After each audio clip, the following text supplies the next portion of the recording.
Hello and welcome everybody to session 19 of the Accountability and Strategic Priorities session.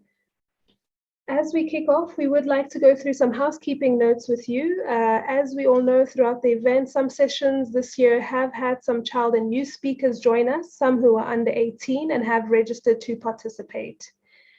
We also do have some closed captioning that can be enabled simply by clicking the CC button at the bottom of your Zoom console, and you can select the language you wish to use the captioning with, and it can be transcribed for you. Please note that this will not act as a full interpretation tool, but it can provide some simple translated transcription without accurate translation of technical terms, for example. We also have interpretation today. Please note we have 3 languages available in interpretation: Spanish, Arabic, as well as French. We will be recording all these sessions as well as live streaming. Today we are live streaming to YouTube, so please feel free to access the YouTube streaming link at the top of your Zoom screen. We would love for everyone to please keep your video cameras on where your bandwidth allows you to. And we ask that all participants please stay muted during the session, except during the Q&A if you have a question. If you experience any technical difficulties during your session, please feel free to reach out to the session producers. It should be listed in the participant list as _producer and the name, and we'll be there to assist you. A few notes on the code of conduct. We are all aware that the expectation is for us to all be professional and work together during these very insightful sessions, to respect confidentiality, to listen actively and be open to meeting new people, as well as much possible to please engage, and you are encouraged to come forth and participate where you can. Be mindful of the environment you bring with you as well. If you can, feel comfortable to turn your camera on. Once again, mute your microphone when you are not speaking, and be conscious of your surroundings as you also stay present.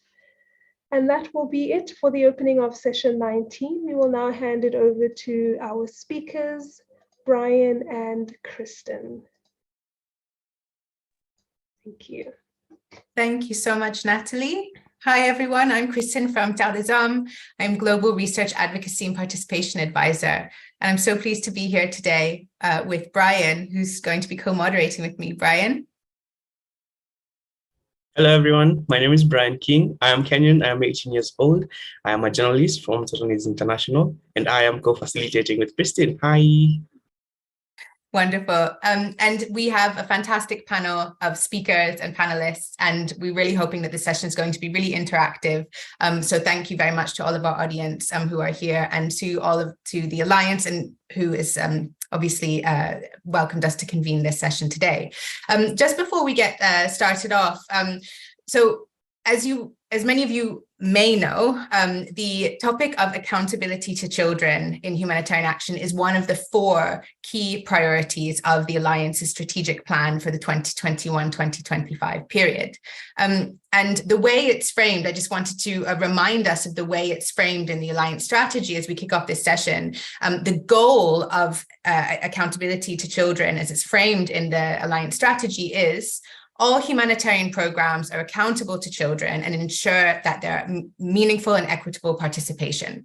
So this is a very critical and crucial, and I would even say foundational element to the humanitarian system in general. Accountability to affected populations is really a core principle of the humanitarian, the way in which the humanitarian sector makes commitments to the populations that it serves.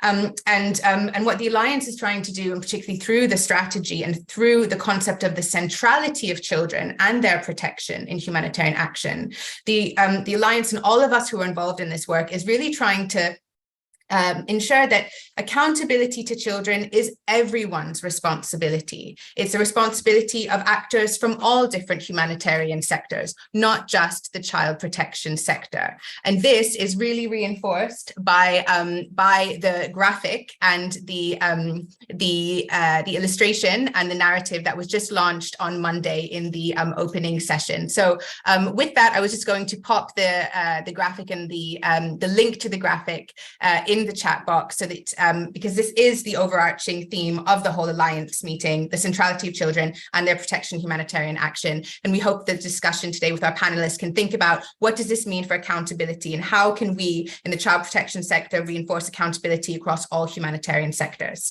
So with that, I hand over to Brian to get us kicked off with some Mentimeters. Thank you so much, Christine. Well, you guys have now been introduced to the topic of today, accountability to children. I want to introduce you guys to some few questions, and I want you guys to just react in the chat using a scale of 1 to 5. Well, one is not at all, and 5 is very, very, very much, So a scale of 1 to 5, the first question is, to what extent is the organization project prioritizing accountability to children? I'll repeat, to what extent is the organization or project prioritizing accountability to children? Now on a scale of 1 to 5, 1 being not prioritizing at all and 5 being extremely prioritizing, like you're very much prioritizing accountability to children. Just react on the chat before we introduce the next question. I'll give you guys roughly 30 seconds, just on a scale of 1 to 5. Choose a number, 1 being not at all, 5 being very, very much. Great. All right, I see some people reacting already, and I want us to go to the next question so that we can react together, right? Now the next question is still using the same scale, 1 to 5, 1 being not at all and 5 being very, very much. Next question is, what challenges do you or your organization experience in being accountable to children in humanitarian programming? Right? What challenges do you or your organization experience in being accountable to children in humanitarian programming? Sorry, I forgot to mention, this one you might have to type down the challenge in itself, right? Because reacting on a scale won't really work. So why don't you tell us, just be brief and tell us what kind of challenges do you or your organization experience in being accountable to children in humanitarian programming? I'm just going to give you a few seconds to just type it down on the chat and send to us so I can see. Let me just open the chat and see. Exactly. Feel free to share any words to describe any challenges you feel. You can share one word, a statement, if you feel like that will describe it more. A picture, I don't know if a picture works, but you just share whatever you feel like will describe the challenge in itself that you face when trying to be accountable to children. Like, for example, if you reacted with 1 saying that you are not accountable to children at all, maybe you can also tell us why is that? Is there a challenge that is preventing you from being accountable to your children, like you personally or the organization you represent? Is there a challenge in itself that is preventing you from being accountable to children?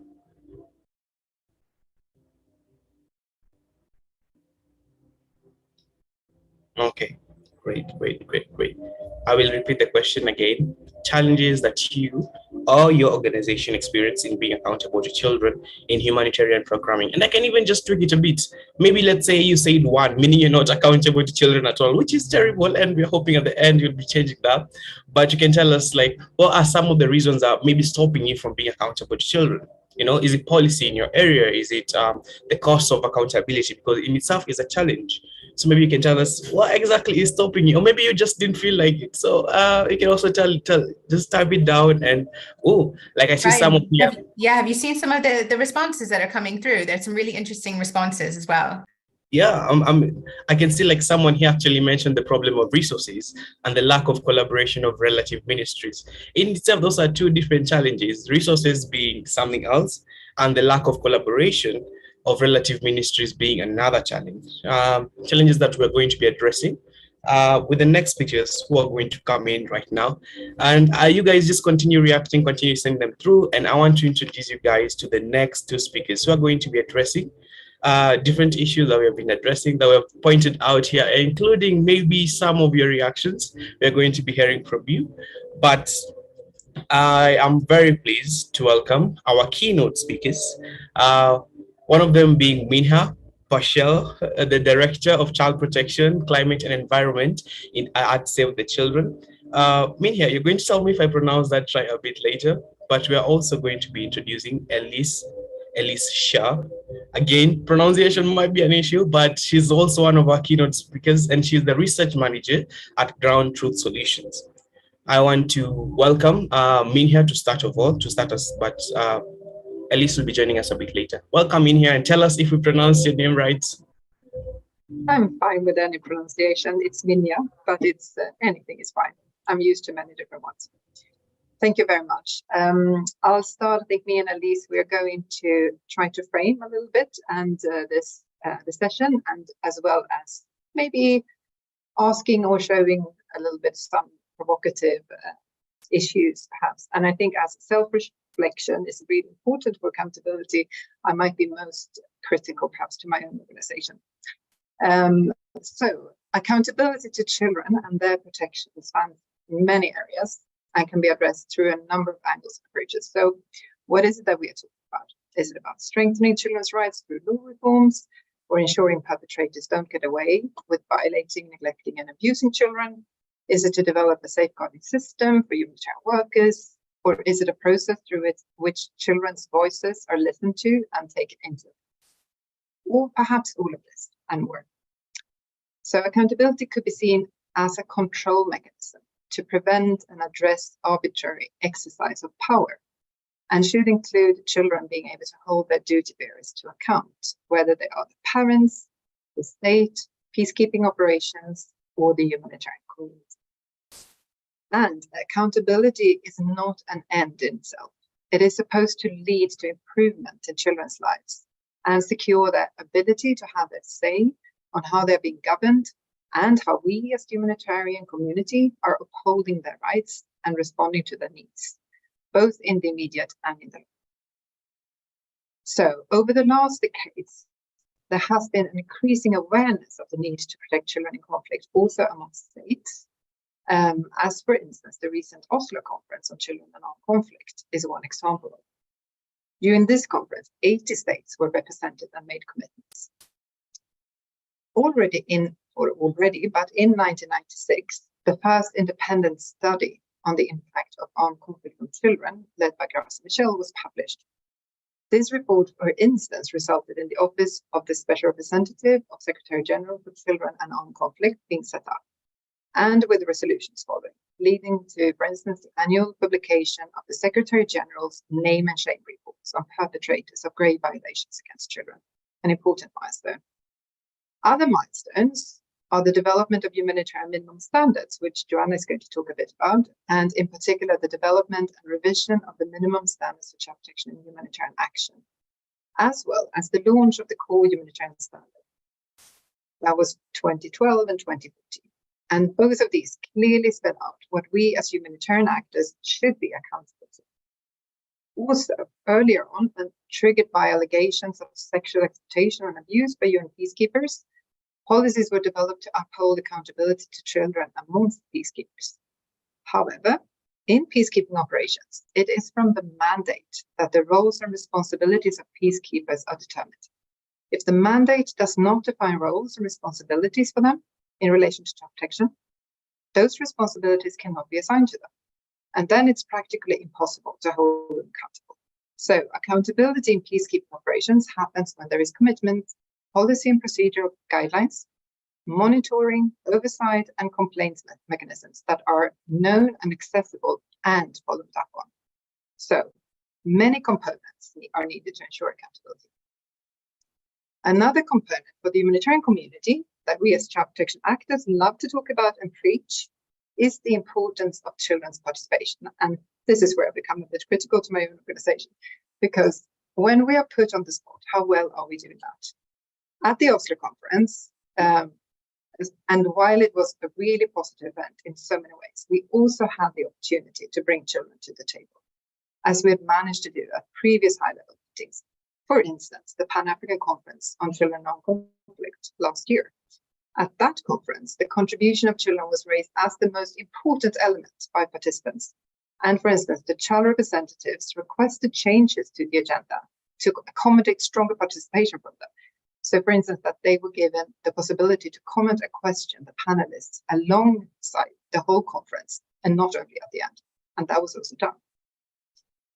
There were therefore really high expectations on the Oslo conference to continue that positive development and possibly even raise that bar. And as we heard in the welcoming speech, many participants were really happy with how children's voices kept reminding them on the purpose and focus. However, while their voices were featured through videos and recordings, which was seen as a safer option than bringing them there, the children themselves were not quite as happy and did not feel heard.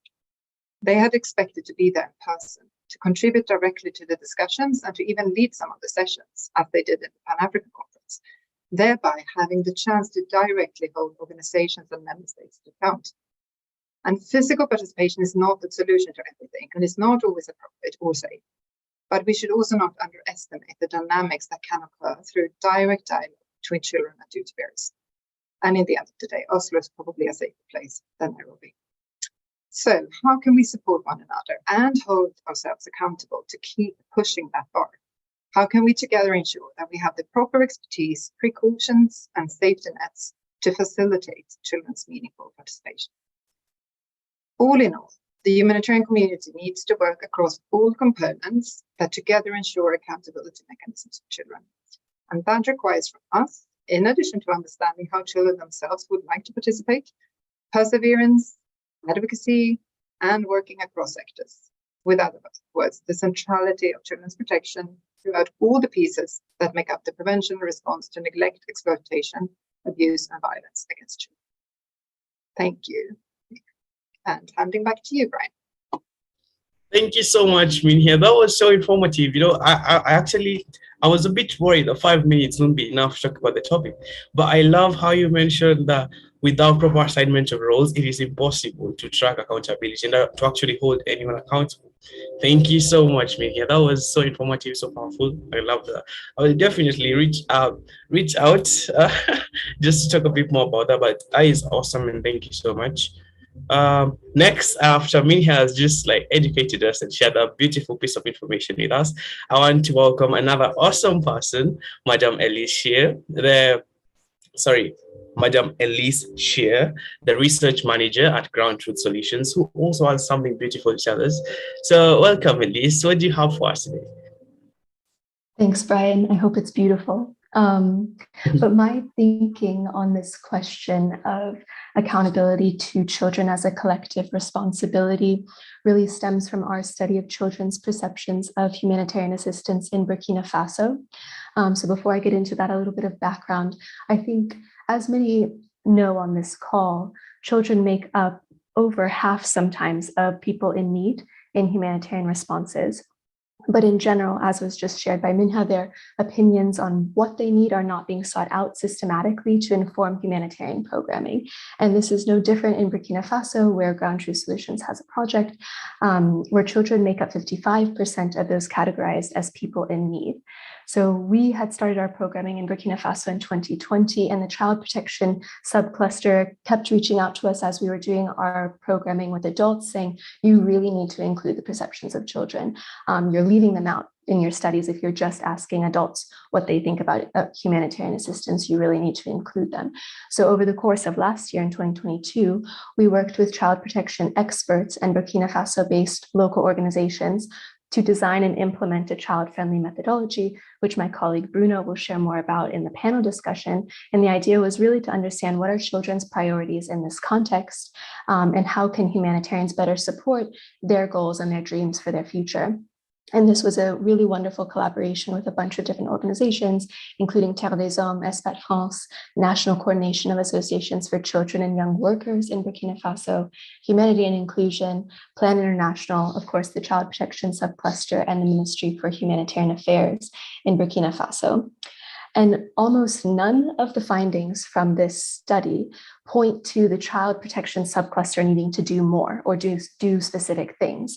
Rather, what children are asking for requires all humanitarians to take young people into consideration throughout their activities, even if their programming only targets adults. So I want to give you 3 quick examples, and again, Bruno might go into more detail later. But the first finding is that children do not think the humanitarian response is for them and don't think their opinions matter. So obviously, this is not an issue that the Child Protection Cluster can solve. This requires all implementing organizations to meaningfully engage with children before, during, and after a project. And like I said, this goes for organizations that are only targeting adult populations, because as we know, in crisis contexts, children already take on a lot of responsibilities in their household, maybe more than they would otherwise. And so they're very likely directly or indirectly impacted by all aid and services being provided in their community.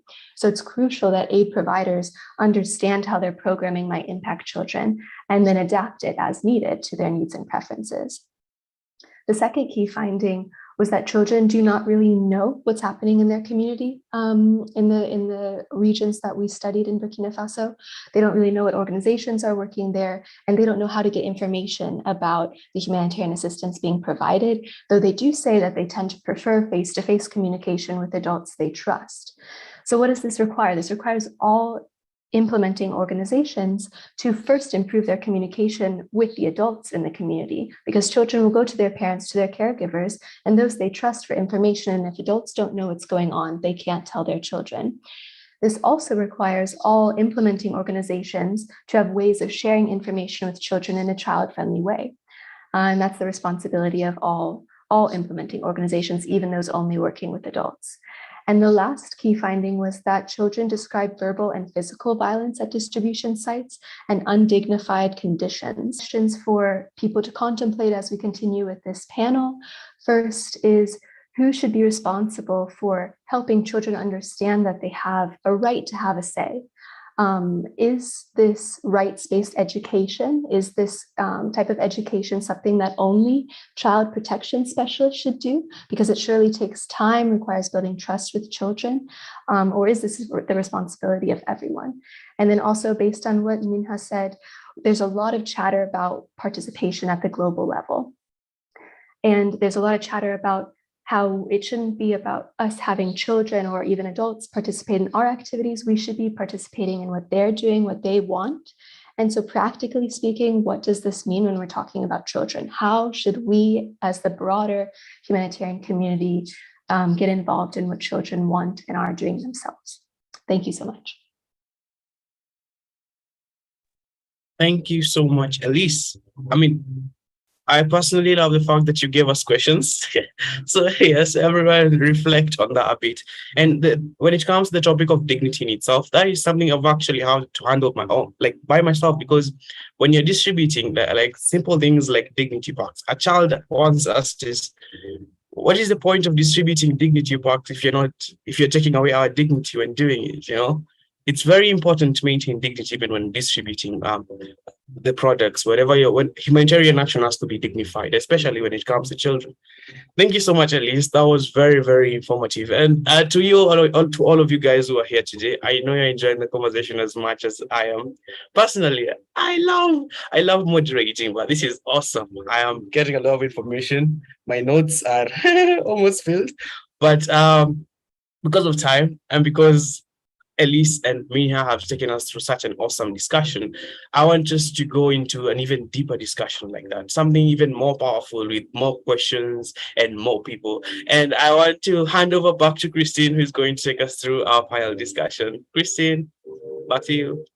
Thank you so much, Brian. Thank you for the moderation of the keynote speakers, and thanks so much to Minya and Elise for really setting out some of the big questions and the big issues about why this is critical. Why is it that accountability to children in humanitarian action is everyone's responsibility?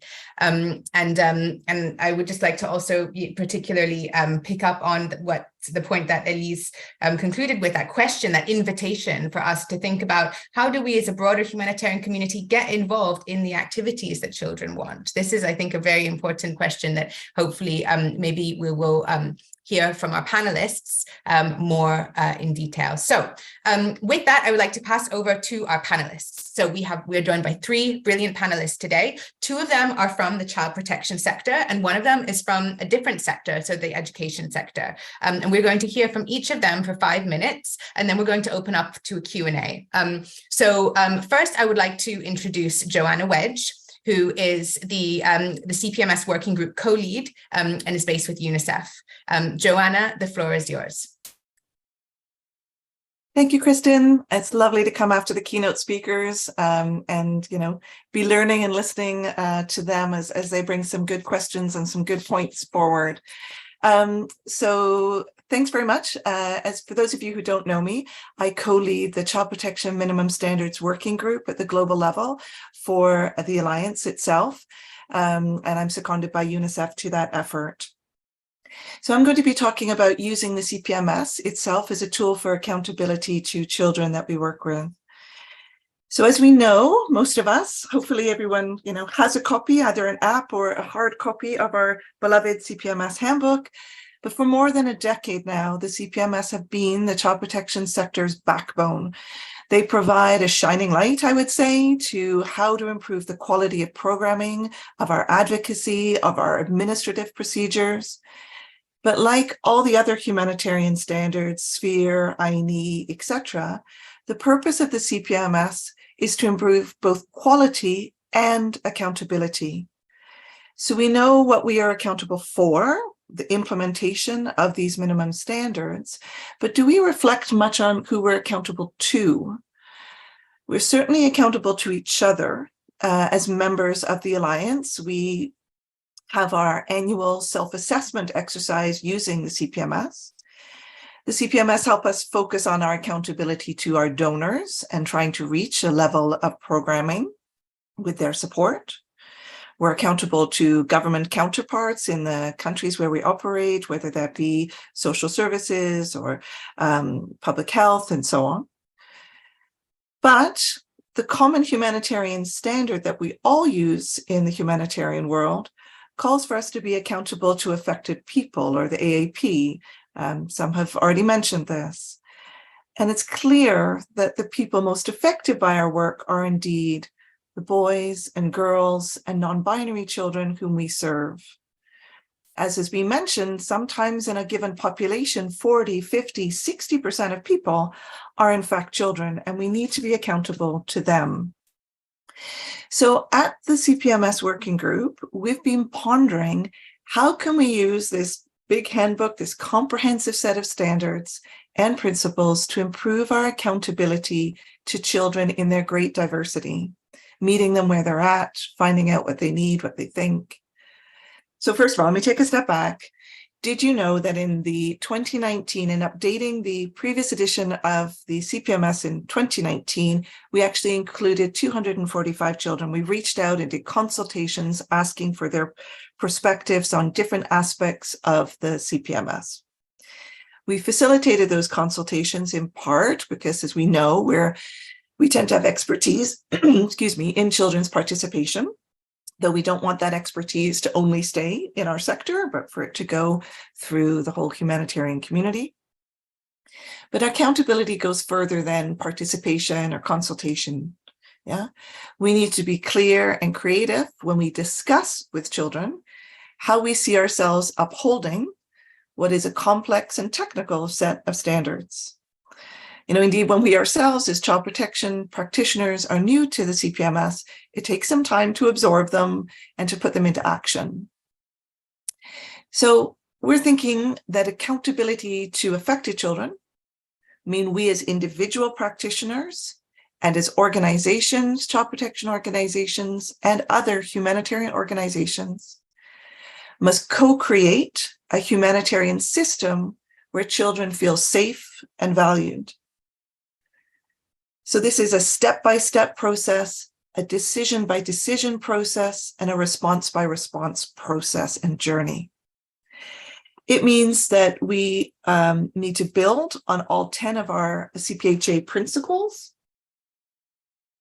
I lost my notes, which set the framework for the 28 minimum standards that we use in the handbook itself. But beyond the principles, there are other obvious entry points to unpack accountability to children. Within the CPMS, we have, for example, Standard 1 on coordination, always a key one. Standard 4 on our program cycle management and looking how we can be accountable to children through the various stages of our programming. But children themselves are probably processed to improve in more concrete ways where we intervene, perhaps on accountability to children who need alternative care, our standard 19, or on case management, standard 18, and many, many others. So accountability to children for us means stepping into discussions and concrete collaboration with other sectors, which has been mentioned by our two previous speakers.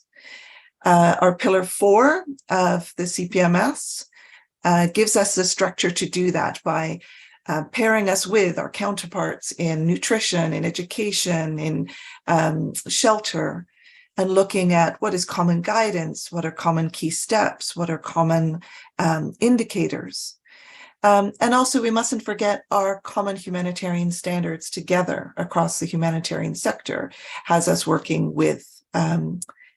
to the highest degree of collaboration. We also see, I think we can point to some of these discussions around accountability to children, beginning with our education colleagues, which is our standard 23. So at the global level, as part of our contribution to the Alliance strategy and its priority on accountability to children, the CPMS working group is starting to explore how our set of standards can play a central role in improving our sector's accountability to children, and with humility and through learning our lessons well, role model to other humanitarian actors how their approaches might be improved.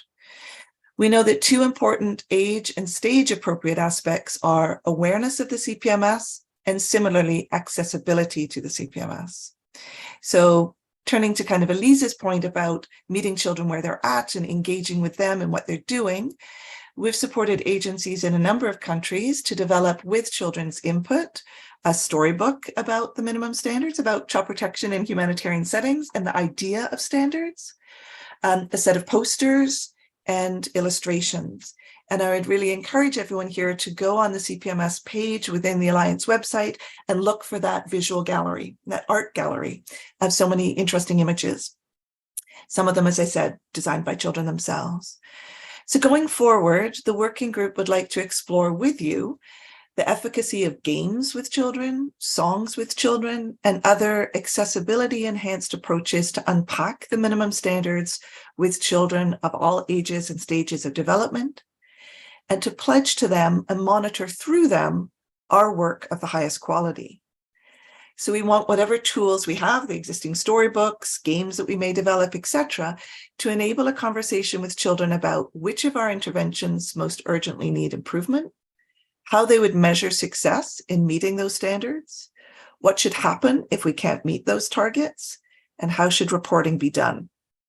So whether, for those of you on the call, whether you're a donor, operational agency, an academic, an advocacy group, please consider joining us at the Alliance's CPMS working group in exploring over the next year or so how to best bring our sector's central tool, the CPMS, closer to the people we serve, children affected by humanitarian crises. I don't know if I'm passing back to Kristen. Yes, great. Over to you. Yeah, thank you so much, Joanna, for that very clear and real call to action. You know, the clear call to action that this is a collaborative effort and that we all have a role to play. I'm putting the website of the CPMS working group in the chat so that others can consult it and also take a look at some of the tools that you've also mentioned. So thank you so much for that. And if anyone has any questions, please do feel free to ask them in the chat. We will also be going to a Q&A afterwards. But before we do that, we're going to hear from our two other panelists. So it's now my pleasure to pass over to Bruno Nebi, who is my colleague at Terre des Hommes.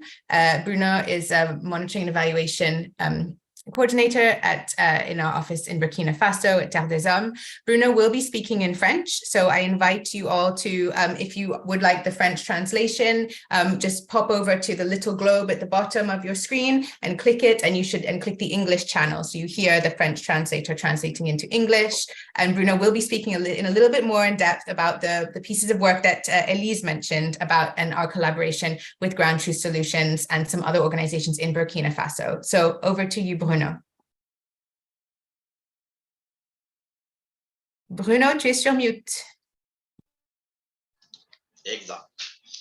Alors, merci bien. Et à la suite de mes prédécesseurs, je voulais juste partager un peu avec vous une expérience sur de la redevabilité au Burkina Faso. Next slide.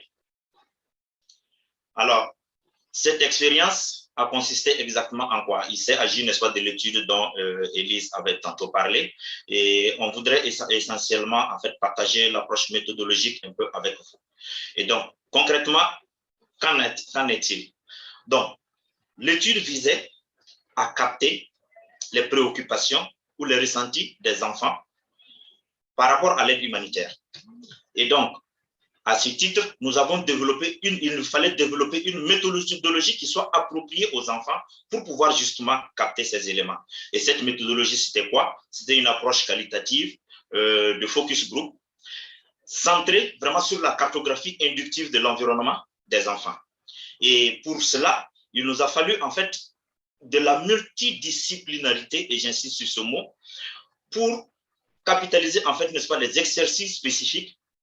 Pourquoi? Parce que justement, il nous fallait quand même calibrer cette démarche exploratoire et déductive, mais surtout, il nous fallait mettre au cœur toutes les questions qui sont liées à l'éthique, à la sauvegarde et au biais pour pouvoir avoir un élément tangible. Donc concrètement, qu'est-ce qu'il en a été pour la démarche? On a d'abord pris le temps d'élaborer un guide et ensuite nous avons conduit des focus group, 31 focus au total, donc chez les enfants de 10 à 13 ans et 14-17 ans. Et ça s'est tenu dans 6 régions, dans 9 communes et ça concernait 203 enfants. Pour la conduite de ce focus group, l'élément déterminant a été en fait la création de confiance entre justement les acteurs et ceux qui devraient en fait ne pas, les enfants et les enfants plutôt. Et donc, et ça nécessitait vraiment une communication inclusive, hein, et il fallait vraiment du temps pour assurer ce processus-là et garantir justement la qualité des prestations. Next slide.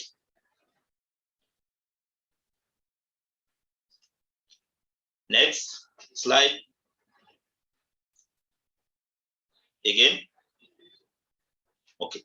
Maintenant, de cette démarche-là, qu'est-ce qu'on peut retenir? Ce que les enfants nous ont dit essentiellement. Donc, les enfants ont dit beaucoup de choses qui vont certainement influencer la manière des humanitaires d'agir. Mais on voulait juste partager quelques points avec vous. Et ces points, c'est quoi? D'abord, c'est cette connaissance critique importante de ce que les enfants ont de leur contexte. Et ça, c'était assez étonnant. Mais aussi, les enfants sont très critiques par rapport justement à l'organisation de l'aide humanitaire, notamment sur les questions de la communication et de la transparence dans le ciblage. Ils ont aussi un sentiment d'inégalité assez fort par rapport justement à l'aide humanitaire et ils sont très préoccupés par les questions de sécurité et des questions de cohésion sociale.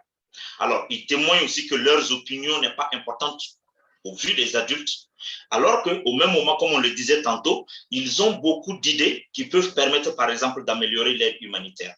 Next slide.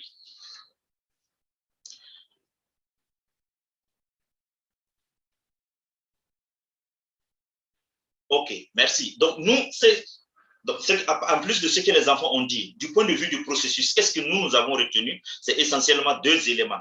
Le premier élément, justement, c'est que c'est la nécessité de mettre ensemble les efforts, de mutualiser vraiment tout ce que nous avons à tous les niveaux. Parce qu'aujourd'hui, il va être difficile de continuer, par exemple, à adresser les questions de redevabilité là, de manière vraiment en silo, de manière cloisonnée. Alors, l'autre chose aussi, c'est la nécessité des ressources, aussi bien en temps, en compétences qu'en argent, justement, pour adapter la question de la redevabilité des organisations aux enfants. Next slide.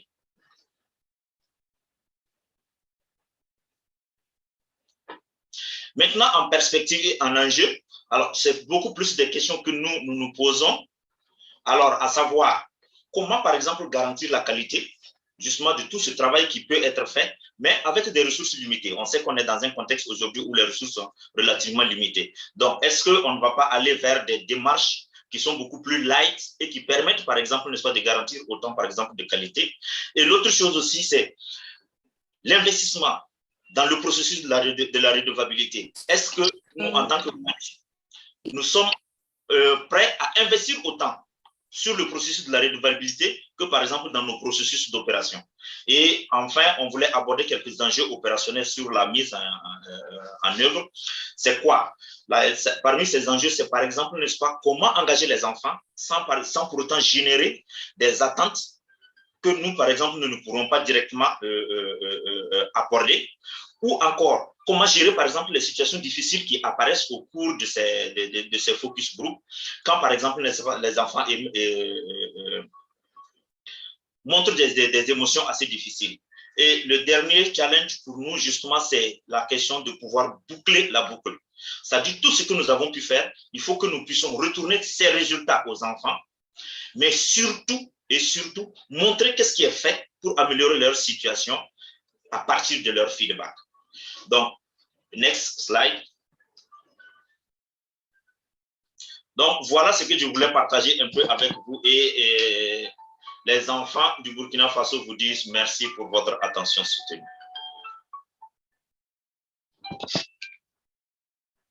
Merci, Christelle. Merci beaucoup, Bruno. Thank you so much, Bruno. It was amazing that you were able to cover that content in 5 minutes, but so many interesting insights, and several of them I hope that our audience will pick up on as well in the discussion.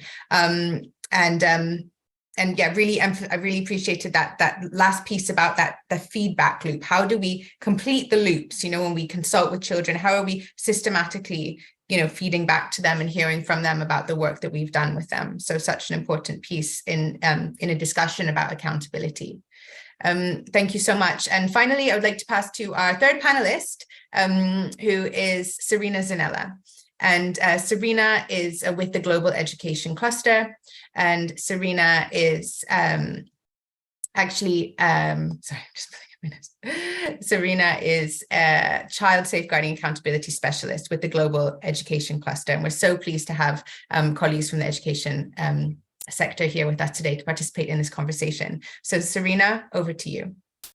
Thanks everybody. As mentioned, I work at the Global Education Cluster, and specifically I am the Child Safeguarding and Child Participation Specialist at the Global Education Cluster, which testifies how the Global Education Cluster has put a lot of efforts in towards accountability to affected children within the remits of our work. That is not the delivery of education services as such, which is what organizations within education clusters do on the ground. Our focus is coordination of the education sector. And within the remits of coordination, we have created guidelines, tools, and I am there to provide technical support to education cluster coordination teams on the ground and their partners in improving accountability to affected children across the humanitarian program cycle. As far as I know, I've been in post for 3 years now. There is no other cluster in any other sector that has committed resources, time, given priority to accountability to children with the level of resources that the Global Education Cluster has put on child safeguarding and child participation. As you're aware, my predecessor mentioned that both child safeguarding and child participation are not only key components, that participation in particular is a foundation to accountability to affected children. In concrete terms, the way we are doing it, as I've mentioned, rapidly mentioned, is that I've been in place for 3 years now. I've created guidelines and practical tools that support education cluster coordination teams in their country, facilitating child safeguarding or child participation actions within cluster coordination activities with their partners. And at the child participation level in particular, as it has been mentioned in this slide, a large focus of my work in the past 3 years has been creating resources and provide technical, remote, and in-person support in consulting children during education needs assessment. But I wish to highlight that we do that also in other key phases of the humanitarian program cycle. So I've done this also for monitoring purposes and for strategy design purposes. To date, I have supported 11 education clusters consulting children. We have consulted in the excess to 3,600 children in less than 3 years. Of these, 51% are girls, and about 1.6% are children with disability. And the beauty of this is that we are taking accountability to children at the collective level, which is the purpose also of this conversation, because as a cluster, we are there at the collective level. We are not an individual agency. We're not there to deliver specific education programs. We are coordinating the sector, and therefore our message to from the global level to national-based education clusters is that child safeguarding, including protection from sexual exploitation and abuse of children, and child participation are collective accountabilities that should have a dignified place within cluster coordination functions. And I'm happy to notice that some of the issues that my predecessors have mentioned, so whether accountability to children should be only a remit for the child protection sector, or like Bruno mentioned, how to close the feedback loop with children during consultative processes, or at the Mentimeter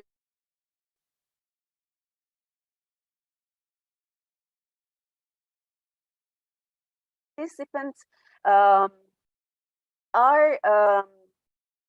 been taken into account by the Global Education Cluster. So if not all, several of the issues that have been mentioned so far are part of my work, and the Global Education Cluster is working towards improving them to improve accountability to children in our coordinated education responses.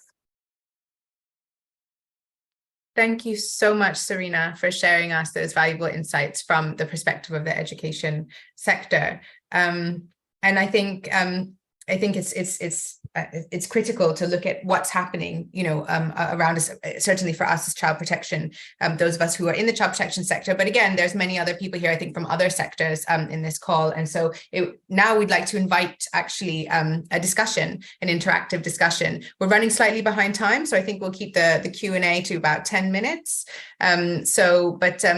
Yes, we really invite colleagues in the participants who are in the room to please use the chat if you have any questions for our panelists. Joanna, sorry, I was going to say Elise because I can see you on the screen, but obviously we have Elise and Minya who are our keynote speakers. If you have questions for them, feel free to pop them in the chat. But of course, we have Joanna, Bruno, and Serena who are happy to answer any questions that you may have.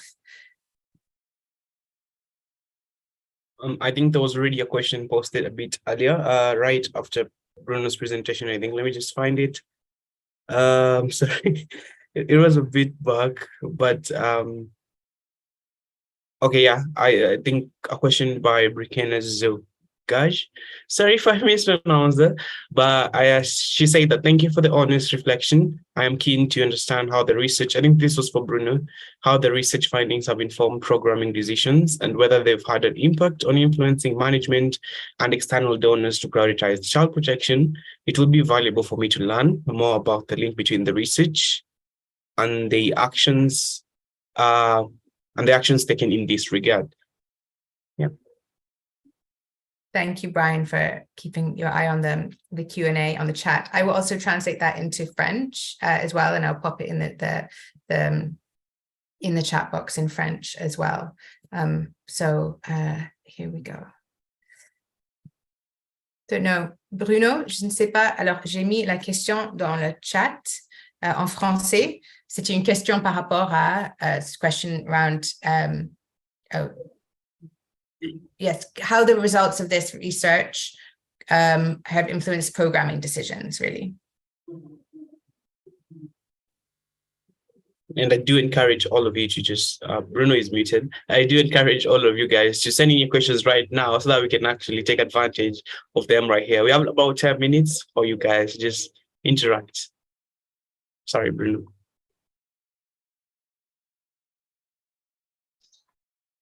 Alors, je peux?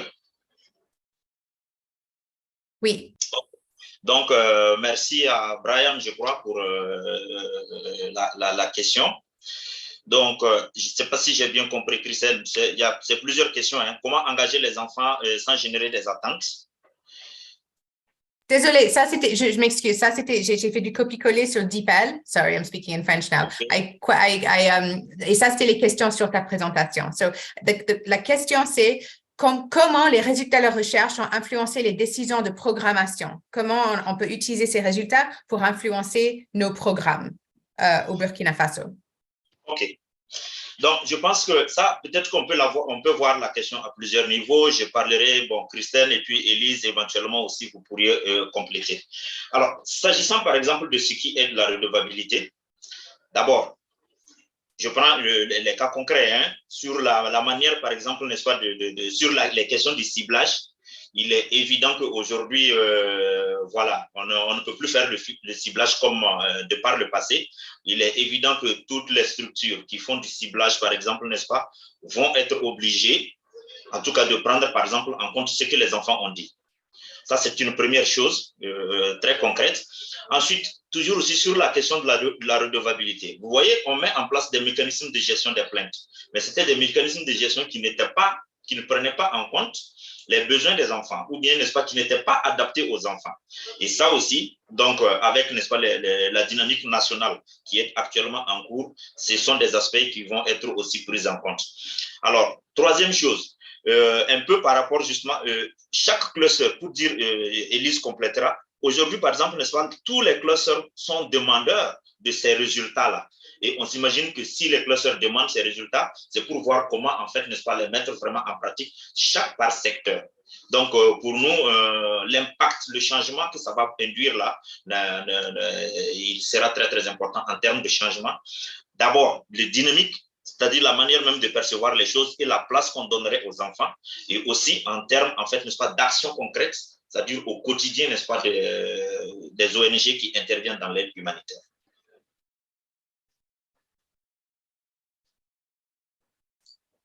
Merci beaucoup, Bruno. Thank you, Bruno.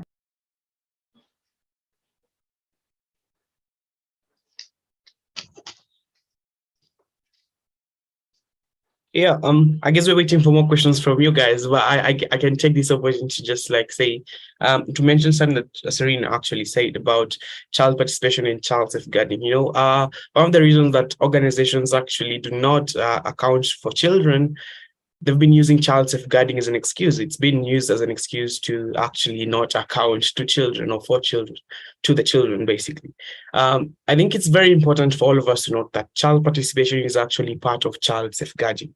We should actually just note that into ourselves whenever we're in organizational meetings. We should remember that child participation is part of child safeguarding. In fact, it is key to child safeguarding. Yeah, I thought I should mention. Also, just a bit, I'm waiting for you guys to text the questions. You know, like the best thing you guys could do right now is just send the questions, send the reactions, but also just mention something that Joanna said. This was pretty cool. This was really cool. Like, we should work step by step, decision by decision, and response by response. You know, that for me, that was like pretty cool. Brian, in the absence of questions from the audience, may I ask you a question? Because you're 18, you're from Kenya, you've just aged out of childhood, but your memories are more recent than mine, certainly, and many of us in the room, being a child. And you also, as a child, you also did a lot of work with other children in Kenya, some of those who lived in what we would describe as humanitarian context, some of the refugee camps, such as Kakuma, etc. So maybe my question to you, you're hearing a lot of the adults from the humanitarian space and the child protection space speak about, what accountability, what changes we need to make to be more accountable to children in these contexts.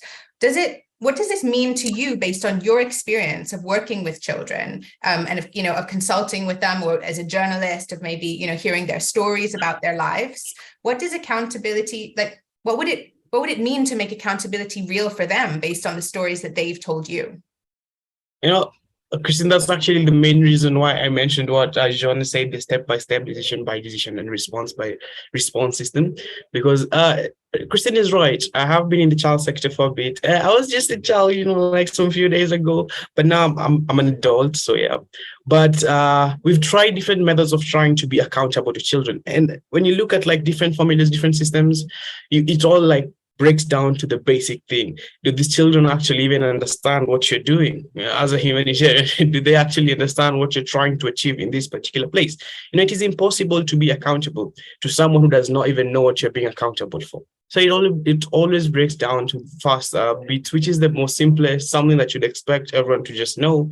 But surprisingly, they don't. At least most organizations don't. They don't inform humanitarian action. They don't elaborate. They just do, which actually takes away the concept of sustainability when you look at it.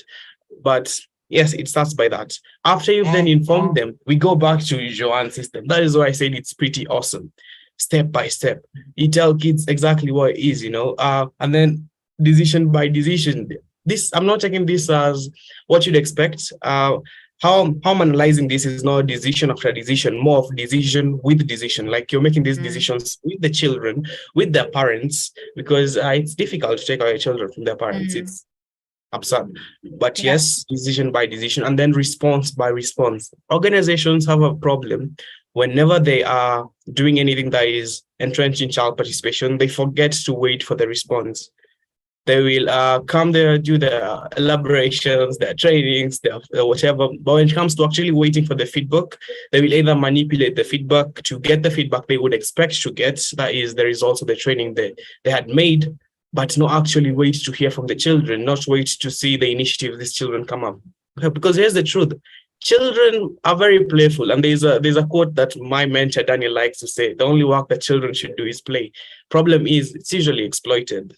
The only work that children do is play, but they're brilliant, man. We are brilliant. Well, we were brilliant. I think you are certainly. And I think it's an invitation, I think, for all of us, what you're saying, Brian, with such honesty, is an invitation for us to be self-critical and reflective about our own practices. There is manipulation, there is tokenism in child participation. Yeah. I think all of us as organizations need to, be thinking about how we can, minimize, eliminate this really in our practices. I wanted to also ask, so I see one more question in the chat, and ask if any of our panelists want to come in on that. I also realize we're running a bit behind time, but we have a really important announcement to make at the end of this session. So I'm going to ask if any of our panelists want to come in for this question that's been put in by Zudi. Apologies for your mispronouncing your name. How we're engaging with families and communities. Did Serena or Joanna, anyone want to take that?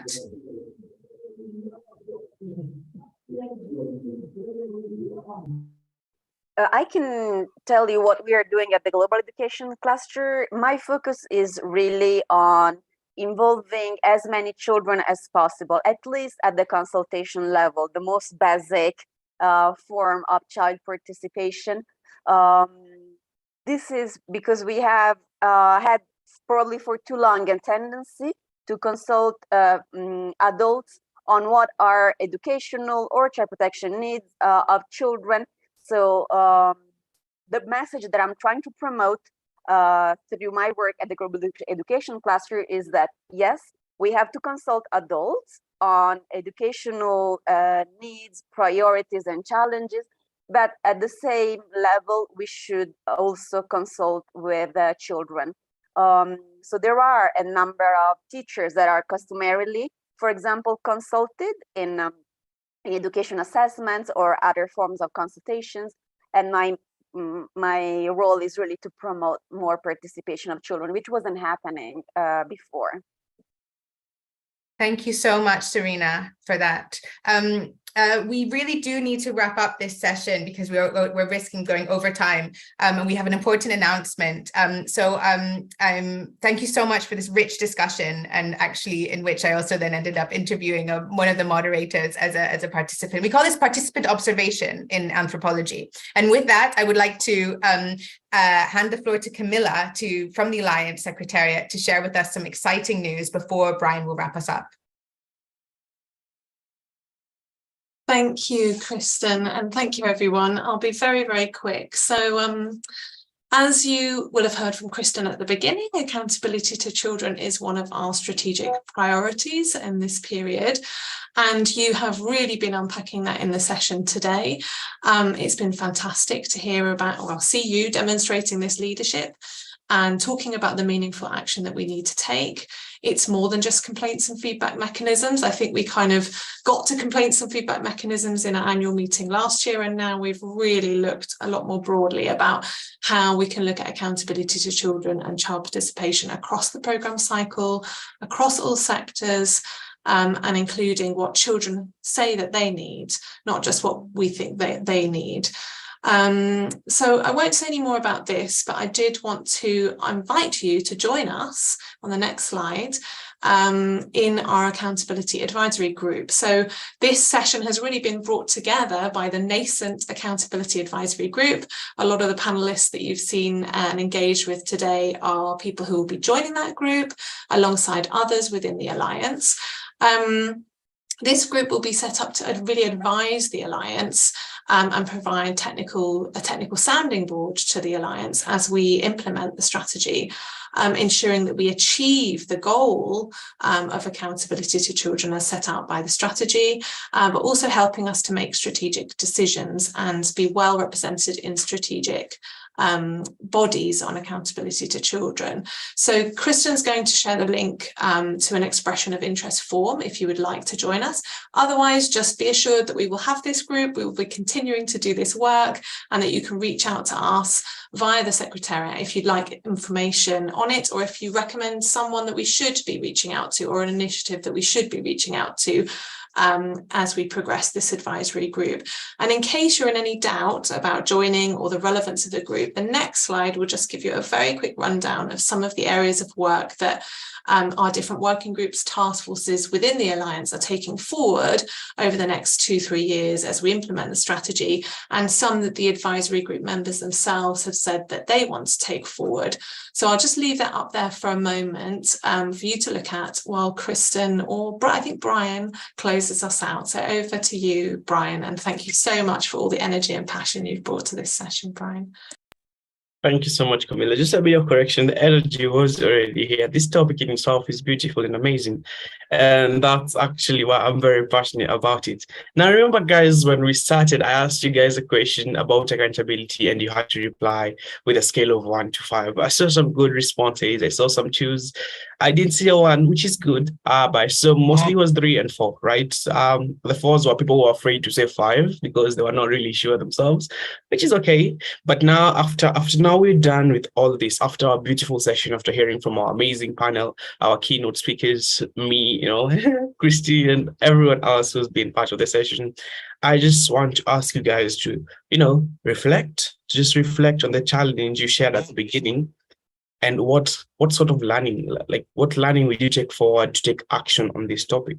The key point there being to take action on this topic. The main purpose of this session right now, we're just finishing, by the way, almost done, but I want you to just reflect, reflect on the challenge you shared. The challenge you shared, remember the second question was the sort of challenges that prevent you to be accountable. Now, after all this, reflect on this challenge and what kind of action, what have you learned that is going to enable the kind of action that you're going to be taking?